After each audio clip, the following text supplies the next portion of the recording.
ನೇಪಾಳ ಸ್ಟೈಲಲ್ಲಿ ಇವತ್ತು ಚಿಕನ್ ಅನ್ನು ಮಾಡೋಣ ಸ್ನೇಹಿತರೆ. ಯಾವ ರೀತಿ ಅಂತ ಹೇಳ್ಕೊಡ್ತೀನಿ. ಫಸ್ಟ್ 3 ನೀರುಳ್ಳಿ ತಗೊಳ್ಳೋಣ. ಓಕೆ, 3 ನೀರುಳ್ಳಿ ಸ್ನೇಹಿತರೆ, 3 ಟೊಮೊಟೊ. ಈಗ ನೀರುಳ್ಳಿನ ಸಣ್ಣದಾಗಿ ಹೆಚ್ಕೊಳ್ಳೋಣ. ಚಿಕನ್ನ ಈ ರೀತಿ ನೀರು ಹಾಕಿ ಒಂದು ಚಿಟಿಕೆ ಅರಿಶಿನ ಪುಡಿ, ಸ್ವಲ್ಪ ಉಪ್ಪು ಹಾಕಿ ನೀರಲ್ಲಿ ಬೇಯಿಸ್ಕೊಳ್ಳೋಣ. 10 ನಿಮಿಷ ಬೇಯಿಸಿದ್ರೆ ಸಾಕು ಸ್ನೇಹಿತರೆ. ಈರುಳ್ಳಿ ರೆಡಿ ಸ್ನೇಹಿತರೆ. ತೊಗೊಂಡಿದ್ದೀನಿ. ಪಾನ್ನ ಸ್ಟವ್ ಮೇಲೆ ಇಟ್ಟು ಗ್ಯಾಸ್ ಸ್ಟವನ್ನು ಹಚ್ಚಿರಿ. 50 ml ಆಯಿಲ್ ಹಾಕ್ಕೊಳ್ಳಿ. ಸಣ್ಣ ಕಟ್ ಮಾಡಿರೋಂಥ ಈರುಳ್ಳಿಯನ್ನು ಹಾಕಿ, 3 ಈರುಳ್ಳಿ. ಈ ಗೋಲ್ಡನ್ ಬ್ರೌನ್ ಆಗೋ ಥರ ಚೆನ್ನಾಗಿ ಈರುಳ್ಳಿನ ಫ್ರೈ ಮಾಡ್ಕೊಳ್ಳಿ. ಸಣ್ಣದಾಗಿ ಹೆಚ್ಚಿರೋ 3 ಈರುಳ್ಳಿ. ಈಗ 3 ಟೊಮೊಟೊ.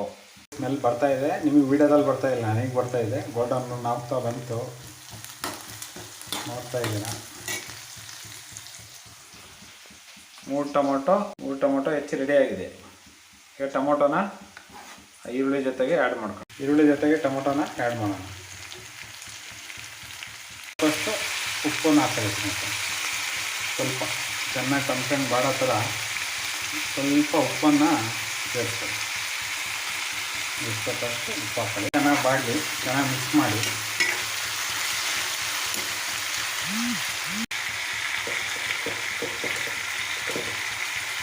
ಅರ್ಧ ಟೇಬಲ್ ಸ್ಪೂನ್ ಅಚ್ಚ ಖಾರ ಪುಡಿ ಹಾಕ್ತೀವಿ. ಖಾರ ಬೇಕಾದ್ರೆ ಒಂದು ಸ್ವಲ್ಪ ಜಾಸ್ತಿ. ಸ್ಪೂನ್ ಧನಿಯಾ ಪುಡಿ ಹಾಕ್ತೀವಿ. ಅರ್ಧ ಟೀ ಸ್ಪೂನ್ ಖಾರ ಪುಡಿ ಹಾಕಿದೆ. ಖಾರ ಪುಡಿ 1 ಟೀ ಸ್ಪೂನ್ ಧನಿಯಾ ಪುಡಿ. ಇಷ್ಟೊಂದು ಸೂಪರ್ ಗರಂ ಮಸಾಲ ಹಾಕ್ತಿದ್ದೀನಿ. ಸ್ವಲ್ಪ ಜಾಸ್ತಿ ಬೇಡ, ಸ್ವಲ್ಪ ಹಾಕೊಳ್ಳಿ. ಇದು ಗೊಜ್ಜು ರೆಡಿಯಾಗಿದೆ, ಗ್ರೇವಿ ರೆಡಿಯಾಗಿದೆ. ಇದಕ್ಕೆ ನೆಕ್ಸ್ಟು ನಾವು ಬಾಯಲ್ಲಿ ಹಾಕ್ತಿರೋ ಚಿಕನ್ನ ಆ್ಯಡ್ ಮಾಡೋಣ. ಚಿಕನ್ ಪೀಸ್ಗಳನ್ನ ಆ್ಯಡ್ ಮಾಡೋಣ ಸ್ನೇಹಿತರೆ.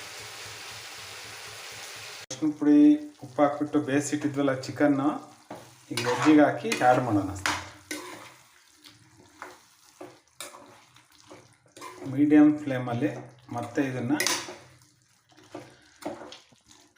5 ನಿಮಿಷ ಮತ್ತೆ ಕುಕ್ ಮಾಡೋಣ.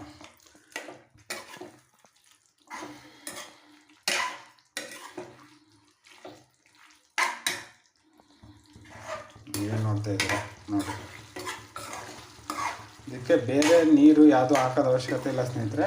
ಇದೇ ಕರೆಕ್ಟಾಗಿ ಬೆಂದಿರುತ್ತೆ ಚಿಕನ್ ಎಲ್ಲ. 10 ನಿಮಿಷದಲ್ಲಿ ಇನ್ನೊಂದು 5 ನಿಮಿಷ ಇದೇ ಗೊಜ್ಜಲ್ಲಿ ಚೆನ್ನಾಗಿ ಬೆಂದರೆ ನಿಮಗೆ ಕ್ರಿಸ್ಪಿಯಾಗಿದ್ದು ಚಪಾತಿ ಮತ್ತು ದೋಸೆಗೆ ಎಲ್ಲದಕ್ಕೂ ತುಂಬ ಚೆನ್ನಾಗಿರುತ್ತೆ. ನಿಮ್ಮ ಮನೇಲಿ ಮಾಡ್ಕೊಳ್ಳಿ. ಫ್ರೀಯಾಗಿದ್ದಾಗ ಒಬ್ಬರೇ ಅರ್ಧ ಕೆಜಿ ಚಿಕನ್ ಊಟ ಮಾಡ್ಕೊಳ್ಳಿ ಅಂತ ಹೇಳ್ತಾ ಈ ರೆಸಿಪಿನ ಏನು ಮಾಡ್ತಾಯಿದ್ದೀನಿ. Thank you so much.